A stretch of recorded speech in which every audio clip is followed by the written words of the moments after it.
May traitor nga ba sa Jujutsu Tech? At ngayon natapos na ang Shinjuku arc, ay ano na kaya ang susunod para sa ating mga bida? Well, ngayon na lumabas na ang full chapter 269 ay malalaman na natin ang kasagutan sa mga katanungan yan. Pati na ang napakaraming impormasyon at revelasyon na isiniwalat lamang sa aftermath ng laban. This is Mr. Meken at medyo mahaba-haba po itong video natin ngayon kaya huwag na natin patagalin pa. Let's go!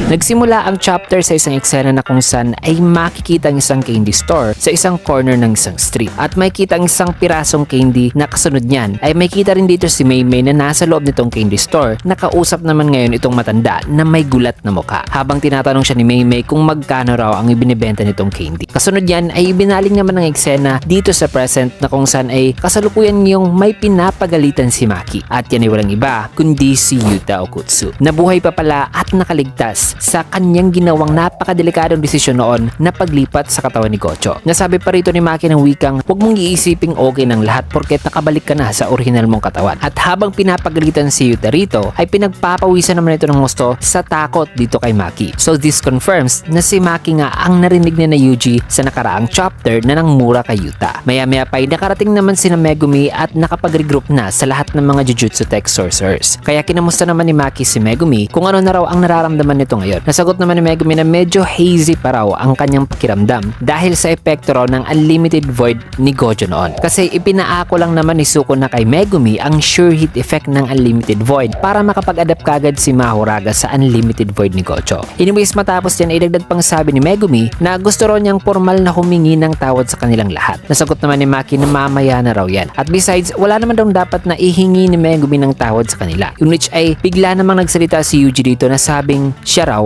ang dapat na humingi ng tawad. Kaya dito ay nagsalita naman si Kusakabe ng wikang ang punot dulo daw nito ay si Gojo raw talaga dahil hindi raw kagad pinatay ni Gojo noon si Yuji. Paliwanag pa niya na pero si Yuji raw ay biktima lang din naman sa mga plano ni Kenja kung Jujutsu terrorism. However, noon ay isang ayon raw talaga siya na ipapatay o ipa-execute si Yuji. Kung di lang daw talaga kay Principal Yaga kasi if it weren't for Principal Yaga, wala din daw siya ngayon. Wika ni Kusakabe. Paliwanag pa ni Kusakabe na hindi rin naman daw niya iniisip na ang either side ay mali. It's just that may kanya-kanya raw talaga sila nakikitang nararapat o katotohanan. At ang pagkakaiba-iba ng kanilang nakikitang nararapat ay ang siyang dahilan sa kung bakit nandirito raw silang lahat ngayon. Kung kaya hindi raw dapat na mag-guilty sina Yuji o Megumi kasi dapat ay magbe-behave lang sina Yuji base sa kanilang edad as a young sorcerer kasi nasa youth days pa naman sila na dapat ay hindi nila iisipin ang mga bagay na ito at makaramdam ng kahit anumang guilt. Kasi ayon kay Kusakabe na ang mga nangyayari ngayon ay resulta raw ng mga desisyon na ginawa ng mga matatanda o grown-ups. So tama ang sinabi ni Kusakabe, just like Gojo, ayaw niyang nakawin ang youth ng mga sorcerers kasi dapat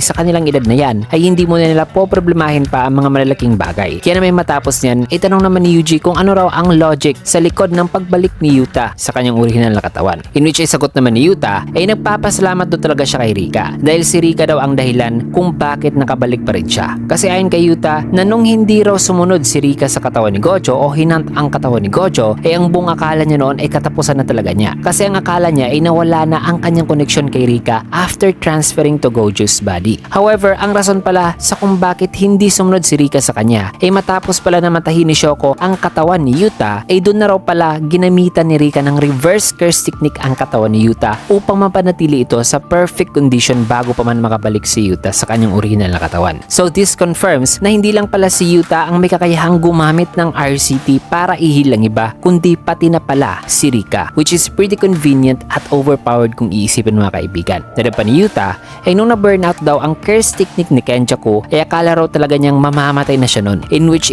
sabi rin ni Maymay na miscalculate daw nila ang part na yon o ang possibility na yon kasi base sa kanilang info na nakuha ay nagagawa pa rin kasi ni Kenjaku noong manatiling conscious even if nagsuffer na ito ng curse technique burnout after activating his domain expansion. At ang pinagbabasihan ni na Maymay dito mga kaibigan ay ang previous fight noon ni Kenjaku laban kay Yuki Tsukumo. Kung kaya't sagot naman ni Kusakabe sa sinabi ni Maymay na baka may iba pa rong method si Kenjaku noon na nagbibigay sa kanya ng kakayahang ma-manage ang multiple techniques kasi matapos niyang gamitin noon ang womb profusion na domain expansion ay nakita nating hindi nadamay sa curse technique burnout ang kanyang body hopping technique mga kaibigan. Kung kaya't sa tingin ni Kusakabe na siguro ang dahilan sa kung bakit napupull off daw ni Kenjaku ang feat na yon ay dahil gumagamit daw si Kenjaku ng isang application ng barrier technique. Also, ibang-iba naman daw talaga si Kenjaku na may 1,000 years of experience sa kanyang curse technique kumpara sa kagaya ni Yuta na isang sorcerer na first timer pa lang sa paggamit nito with the use of his copy technique. Matapos masabi yan ni Kusakabe ay paliwanag naman ni Yuta na nung nakarecover na raw ang kanyang curse technique mula sa pagkaka-burnout ay itong si Rika daw na ang kanya palang external curse technique ay nareconnect naman daw sa kanyang original na katawan na nasa state of suspended death. Gaya nung nangyari kay Megumi na nasa state of suspended death din siya nung isinama niya si Mahoraga na mamamatay lang si Megumi once na mamamatay din si Haruta. At dito naman kay Yuta ay nasa same state din siya pero ang kondisyon ay kung ma-expire ang 5-minute time limit of copy at hindi pa makakabalik si Yuta sa kanyang original na katawan ay doon na siya tuluyang mamamatay. However, due sa pagka-burnout ng curse technique ni Yuta mga kaibigan ay after doon itong ma-recover ang kanyang curse technique ay fortunately ang external curse technique ni Yuta na si Rika ay na-reconnect daw sa kanyang original na katawan at somehow ayon kay Yuta ay after that ay napunta na raw sila ngayon sa sitwasyon na ito wherein nakabalik na nga siya sa kanyang original body o ang kanyang consciousness mga kaibigan ay nakabalik sa kanyang original body. Kaya na may humingi ng paumanin si Yuta dyan sa kanila dahil sa abalang kanyang naidulot daw. So to sum it up mga kaibigan ay apparently matapos na na-recover ni Yuta ang na-burnout na curse technique ay somehow kahit ang utak ni Gojo ang nasa loob ng ulo ni Yuta noon ay still nakabalik pa rin siya sa kanyang original body dahil mismo kay Rika na isa palang extension ng curse technique ni Yuta. Meaning part pala talaga ng curse technique ni Yuta si Rika. So ang pagkaka-reconnect ni Rika sa katawan ni Yuta ay ang siyang nagdulot kay Yuta na mabuhay mga kaibigan even if ang kanyang original brain ay na-stuck naman sa katawan ni Gojo which is for me ay medyo fishy mga kaibigan or somehow baka ay nag-overthink lang ako dito. Kasi ngayon na nagbalik na nga si Yuta sa kanyang katawan ay bakit for a sorcerer like him na marunong gumamit ng reverse curse technique ay bakit hindi pa niya hinihil ngayon ang kanyang tahi-tahi sa ulo? Unless na lang kung sinadya lang ito ni Gege para ipakita sa atin na kakabalik pa lang ni Yuta sa kanyang original body or unless kung may other reason pa sa likod nito such as ang possibility na maaaring si Kenjaku ito due sa binding vow ni Kenjaku mga kaibigan. But more on that sa mga susunod kong video, especially patungkol sa katawan ngayon ni Gojo mga kaibigan sa kung nasa na nga ba at ang marami pang ibang topics. Anyways, matapos humingi ng paumanin si Yuta ay dito naman nagsalita si Maki na wala raw siyang pake sa mga explanations na yan. Kasi ang issue raw talaga rito ay kung inayos lang daw ni Yuta ang pagkaka-execute noon ng kanilang mga plano ay supposedly mas mapapadali daw sana nila ang kanilang pagkapanalo noon. Kasi una, yung surprise attack daw ni Yuta na dapat ay itong si Maki na lang daw sana ang pinahandle nito noon. Kasi siguro ay hindi siya manonotice ni Kenjaku due sa kanyang zero curse energy. Pangalawa, ang plano raw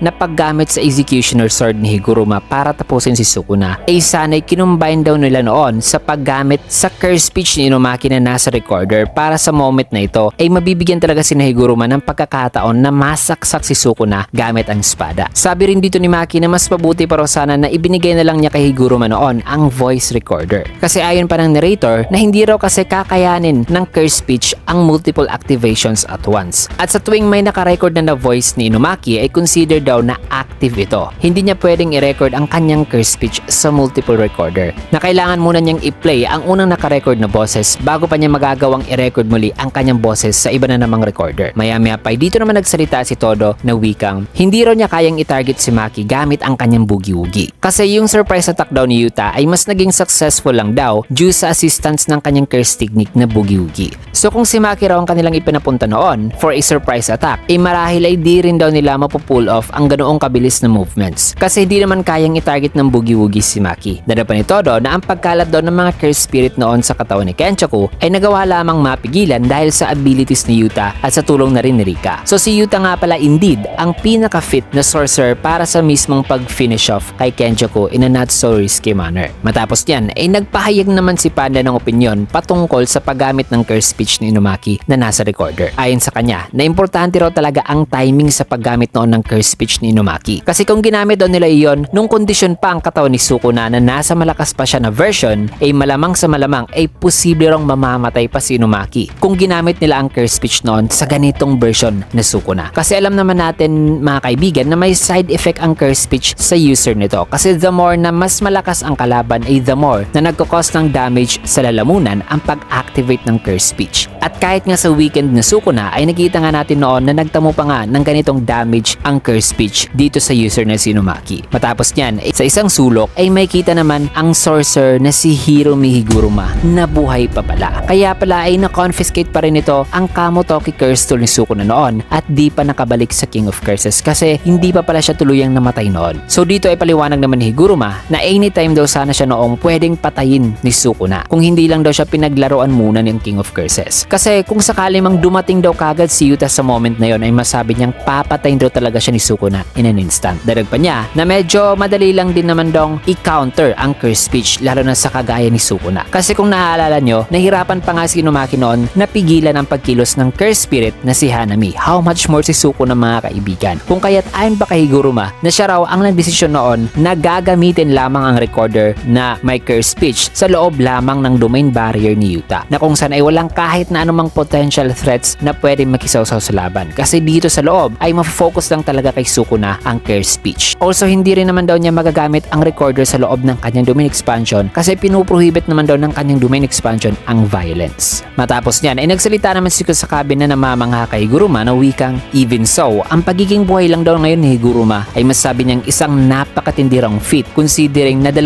buwan pa lang daw itong naging isang sorcerer. In which ay sagot naman ni Higuruma na sa tingin niya ay fortunate lang daw siya at hindi naman daw intentional na nabuhay siya. Kasi alam naman natin mga kaibigan na matapos siyang matamaan ni Sukuna ng ganitong klase ng atake ay nalaman muna ni Higuruma kung paano gumamit ng reverse curse technique impromptu. At also mabilis din siyang na-retrieve noon ni Nawiwi, meaning na with the help of Shoko at sa kanyang talento na may kukumpara talaga kay Gojo Satoru ay ito ang dahilan sa kung bakit buhay pa siya ngayon. Pero bago muna yan, i-introduce ko muna sa inyo ang sponsor sa video natin ngayon. Ito ay ang X-World, isang play to earn app na available sa Play Store na kung saan ay pwede kang kumita just by playing games or your favorite games. Ang kailangan mo lang gawin ay ang mag-ipon ng tinatawag na build tokens na pwede mong i-convert or trade into USDT at ma-withdraw using GCash, bank account at iba pa. But the question is, paano makaipon ng build tokens? Well, ang ilan sa mga paraan ay ang pag-breed ng mga NFT pets na makukuha mo ng libre upon creating an account. Ang mga pets na ito mga kaibigan ay nag-generate ng build tokens kada segundo na pwede nyo makuha. You can upgrade the pet by pairing or combining the same pet para makapag-generate pa ito ng mas marami pang build tokens. At para mas makakuha pa ng mas marami pang rewards ay you can also invest sa mga tinatawag na X-Sprite, isang NFT na pwede mo ring i-trade. Bukod pa sa mga pets at X-Sprite ay pwede rin naman kayong maglaro ng ilan sa mga paborito nyong games gaya na lang ng Mobile Legends, Call of Duty, Clash of Clans at marami pang iba. Pero kung gusto nyo pang makakuha ng mas marami pang build tokens ay I recommend na dito kayo maglaro sa mga high yield build apps. At para makareceive ng bonus o build tokens upon entering ay be sure mga kaibigan to use my gift code and referral code.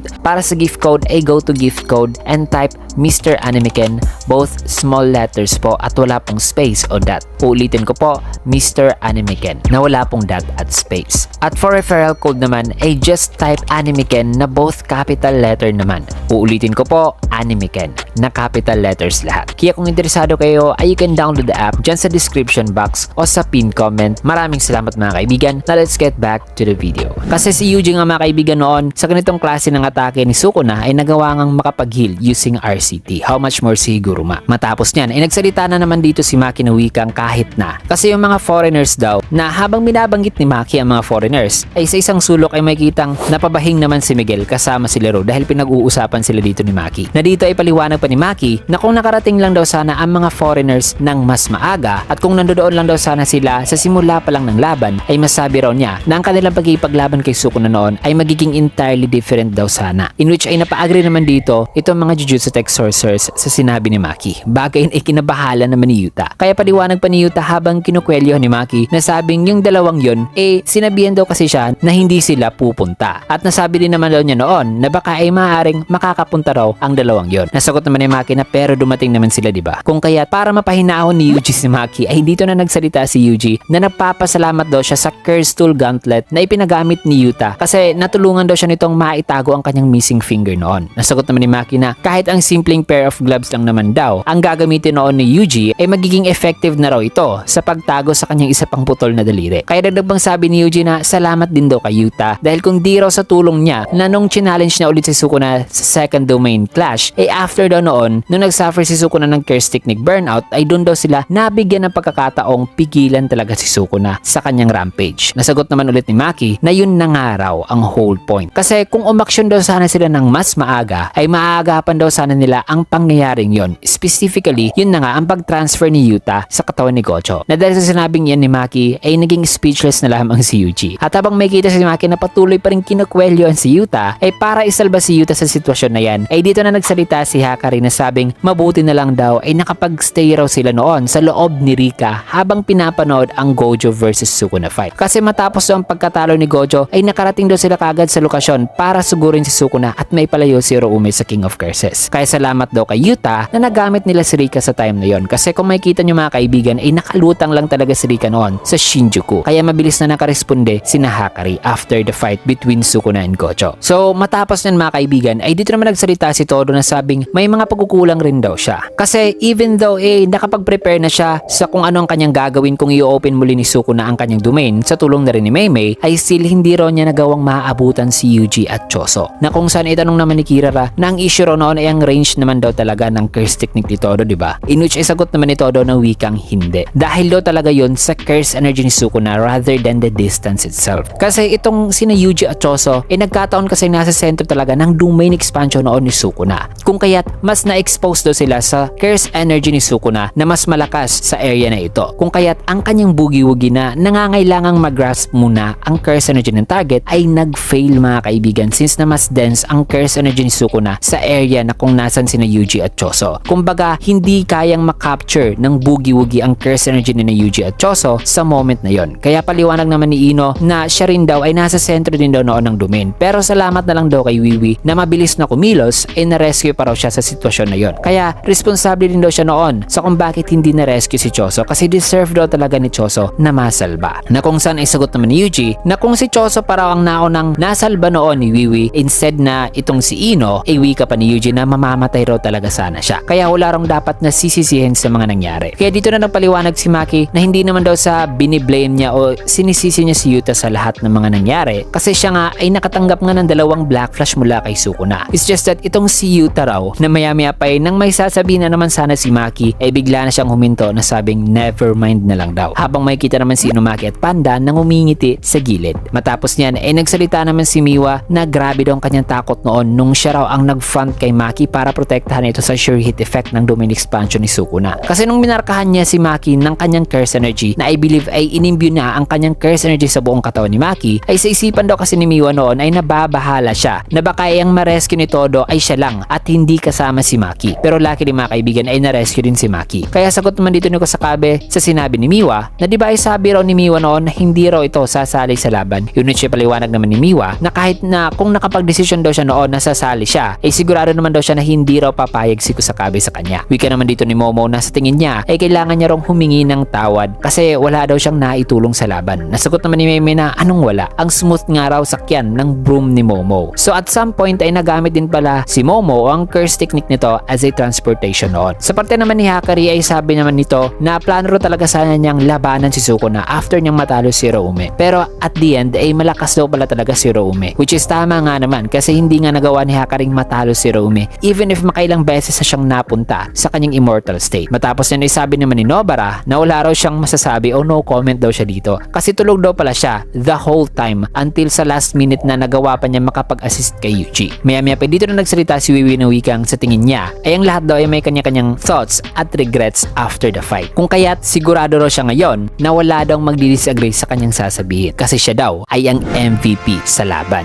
Bagay na nag-disagree naman kaagad si Kirara kasi iniwan daw pala siya nito noon nung nagpanik sila sa kalagitnaan ng daan. In which ay sagot naman ni Wiwi na ginawa niya raw yon dahil napakabigat daw ni Kirara. Bagay na ikinainis naman ni Kirara na ngayon inaawat ni Hakari. Nagsalita naman dito si Kusakabe na gayon pa man ay napakadali lang naman daw ng ginawa ng ate ni Wiwi. Nasagot naman ni Wiwi na nag-work hard naman daw ang kanyang ate sa new shadow style. Nasagot naman ni Kusakabe na tinitake advantage lang daw ni Meimei ang part na yon. Bagay na hindi naman idinideny ngayon ni Meimei. Paliwanag pa nga niya na ang kanya rong buhay ay hindi kayang ipagpalit sa pera at hindi raw worthy na sumugal sa mga bagay na hindi napapalitan ng pera. In which ay wika naman dito ni Hakari na ang new shadow style simple domain ba raw ang tinutukoy ni Meimei rito na may binding vow na hindi pwedeng i-leak. Nasagot naman ni Kusakabe na oo. Ang binding vow daw kasi ng Simple Domain ay napapasa lang sa New Shadow School. At originally, ang Simple Domain ay binuo ng nangangalang Ashia Sadatsuna para i-prevent ang Simple Domain na kumalat sa mga curse users. Dara pa ni Maymay na over time, ang New Shadow Style daw ay nawalan na raw ng public interest. Kung kaya't ang Simple Domain ay naging isang bagay na lang na ginagawa lamang trade secret. At habang nagsasalita sila dito tungkol sa Simple Domain, ay may kita naman dito sina Yuji at Nobara na walang idea sa kanilang pinag-uusapan ngayon. Matapos niyan, ay paliwanag pa ni Maymay na the bottom line daw ay ang Simple Domain daw kasi ay minomonopolize daw o kinikip lamang ng mga naging head ng New Shadow School, na kung saan ay nagka-gather lang daw sila ng mga disipulo na nilalagyan naman daw nila ng mga unreasonable binding vows. Habang ayon naman dito ng narrator na si Todo raw ay natutong gumamit ng Simple Domain sa tulong naman ni Yuki, at ang paggamit daw ni Todo ng Simple Domain ay gamit naman ang method ni Mekamaru. Maya-maya pa itanong naman ni Nobara na ano raw ang problema sa pagre-restrict sa pagturo ng New Shadow Style Simple Domain sa mga hindi disipulo. In which ay sagot naman ni Maymay na ang restriction na yan ay isa lamang daw sa mga binding vows na ibinibigay ng clan head. Kasi aside daw sa restriction na yan na ginagawa nilang exclusive sa New Shadow School ang pagturo ng Simple Domain, ay may restriction pa na ang mga disipulo ay hindi pwedeng mag-turn down sa mga deployment orders ng clan head. At bukod pa raw dyan, ay marami pa raw nakakainis na mga bagay ang kaakibat sa pagiging disipulo ng New Shadow School. Isa na raw dyan ay ang masasabi niyang pinaka-problematic sa lahat, which is ang lifespan. Natanong naman ni Nobara na wikang lifespan. Sagot naman ni Maymay na ang bagay daw na ito ay hindi raw niya masasabing isang binding vow because it is more like a curse rather than a binding vow. Kasi ayon daw sa kwento na it seems na ang head ng New Shadow School ay kumukuha raw ng lifespan sa kanyang mga disipulo. Natanong naman ni Megumi na it seems, in which ay sagot naman ni Maymay na wala raw nakakaalam kasi kung sino ang head ng New Shadow School since na it was kept secret daw. Kung kaya't wala raw nakakaalam kung ang tungkol sa kontrata ng pagkuha ng lifespan ay totoo ba talaga o kung sa papaanong paraan daw ito pinapa-implement. Dagdag pa ni Maymay na mga iilan daw sa mga matatandang disipulo ng New Shadow School ay nabuhay raw ng matagal. At kung mamamatay daw ang head, ang isa sa mga disipulo na yan ay magiging susunod naman daw na head. At unless kung i-reveal ng new head ng New Shadow School na siya ang bagong head, ay hindi raw talaga malalaman ng nasa labas sa kung sino ngayon ang bagong head ng New Shadow School. Matapos makapagsalita ni Maymay, ay dito naman nagpaliwanag si Kusakabe na sabing tanging ang head lamang daw ng New Shadow School ang makakapagpawala sa binding vow na nakalagay sa Simple Domain. At base sa kanyang nalalaman ay wala raw sa mga senior disciples ang may nagpo-possess ng impormasyon patungkol sa clan head o sa head ng New Shadow School. Kaya tanong naman ni Maymay na wala ba rito yung clan head? Bagay na ipinagtataka naman ni Nobara na maya-maya pa dito na isiniwalat ni Kusakabe na siya raw ang bago at kasalukuyang clan head ng New Shadow School. Kung kaya't ang binding vow na inilagay sa Simple Domain ay wala na raw dahil siya na ang head. Pati na ang sinasabi nilang sumpa na kumukuha ang head ng lifespan sa mga disipulo ay nawala na rin. Na nang masabi ni Kusakabe ay labis naman ang pagkagulat ni Miwa rito. So ito pala ang rason na nagagawa nila ngayong maituro kina Yuji and the rest ang Simple Domain dahil nawala na pala ang restrictions ito. It all thanks to Kusakabe na naging bagong head ng New Shadow School. Maya-maya pa dito na nagsalita si Wiwi na baka ay may maibibigay rin si Kusakabe na benefits sa kanyang pagiging head, in which ay dito naman nagsalita si Maymay na wag daw mag-alala si Wiwi dahil eventually ay si Wiwi naman daw ang susunod na magiging head ng New Shadow School, na kung saan ay makakakuha raw si Wiwi ng monthly fees mula sa mga estudyante nito. Bagay na again ay kinagulat ng gusto naman ni Miwa. Kaya naman nag-celebrate itong dalawa na sabi pa nga ni Maymay na baka even daw sa mundo ng sorcery ay mai-introduce na siguro ang subscription o monthly subscription. And again, ganito na naman ang reaksyon ni Yuji sa dalawang to na masayang nag-uusap. Kung kaya't matapos ang napakaraming info na inilatag dyan mga kaibigan mula sa pagre-reflect nitong mga Jujutsu Text Sorcerers sa mga nangyari sa laban hanggang sa pagpapaliwanag sa kung papaanong paraan nakabalik si Yuta at ang tungkol sa New Shadow Style Simple Domain, ngayon ay balik na naman tayo sa unang eksena na ipinakita kanina, which is isa pala itong past event mga kaibigan o nangyari sa past bago nagsimula ang labanan noon sa Shinjuku, na kung saan ay makikita itong matanda na tinanong si Maymay kung magkano raw. Nasagot naman ni Maymay na ang ibig raw niyang sabihin dito ay may kinalaman daw sa buhay nitong matanda. Na nang masabi ni Maymay ay dito na nabahala ang matanda. Natanong pa nito na bakit alam daw niya na nandito siya. Nasa tingin ba raw ni Maymay na siya ang clan head? In which ay pangiting sagot naman ni Maymay na may tinanong lang daw siya noong individual noon na may alam talaga tungkol dito. Nasagot naman ng matanda na imposible raw malaman ng ni sino man ang impormasyon na ito na siya ang clan head. Kaya paliwanag pa ni Maymay na nagpaparami daw itong matanda ng mga disipulo para tapatan pala ang 3 great families of Jujutsu. Tanong pa ni Maymay na balak mong kontrolin patayin ang mundo ng Jujutsu, pati na ang Jujutsu Tech Headquarters. Tama ba ako? Na nang maitanong yan ni Maymay ay dito na hindi makasagot ang matanda mga kaibigan dahil sa labis na pagkagulat at may halong takot. Kaya dito na niya na-realize na ang nagsumbong o nagbigay ng impormasyon kay Maymay na siya ang clan head ay walang iba kundi si Master Tengen. Kasi si Tengen lang ang old enough to know na siya ang clan head kasi itong matandang ito ay probably lagpas 100 years old na due sa patuloy nitong pagkuha sa lifespan ng kanyang mga disipulo. Kaya supposedly wala sa henerasyon na to ang sanay makakaalam sa impormasyon na siya ang clan head. Kung kaya't matapos niyang ma-realize na si Tengen ang napagtanungan ni Maymay tungkol dito, ay tanong naman ulit ni Maymay na wikang, di ba kinakailangan daw talaga ng napakaraming buwan at taon upang ma-achieve ang bagay na gustong makita nitong matanda, kahit na kailangan pa raw nitong sipsipin ang lifespan ng mga disipulo nito. Isang napakalaking ambisyon daw talaga ang gustong makamit nitong matanda na hindi raw talaga napapalitan ng pera. Nadadaw pa ni Maymay na sabing, pero alam mo, ang mga bagay na mas mahalaga pa sa pera ay hindi naman napoprotektahan kung wala ang pera. Sabay may kitang kinuha ni Maymay ang candy na sabing may mga sorcerers daw sanang hindi sana mamamatay kung hindi lang sana ni-restrict nitong clan head ang paggamit ng simple domain sa ibang sorcerers. At ngayon na ang Zenin clan ay wala na kasi alam naman natin mga kaibigan na tanging si Maki na lamang at si Megumi na bagong clan head ang natitirang Zenin, ay sa kasalukuyan daw ngayong nangyayaring showdown sa pagitan ng mga clans ayon kay Maymay,